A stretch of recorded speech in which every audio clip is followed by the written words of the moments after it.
काभ्रेको नाला स्थित उग्रचण्डी भगवती माईको शिलामा पसिना आएको छ।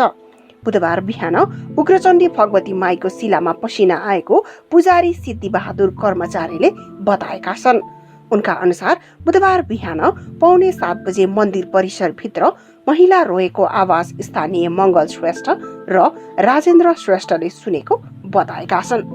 महिला रोएको आवाज आएपछि उग्रचण्डी भगवती माईको शिलाबाट पसिना आउन थालेको पुजारी कर्मचारीले बताए।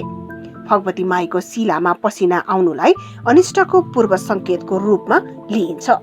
भगवती माईको शिलामा पसिना आएपछि पुजारीहरूले तत्काल क्षमा पूजा गर्ने चलन रहेको छ। यसअघि 2071 साल कार्तिक 15 गते पनि भगवती माईको शिलामा पसिना आएको थियो।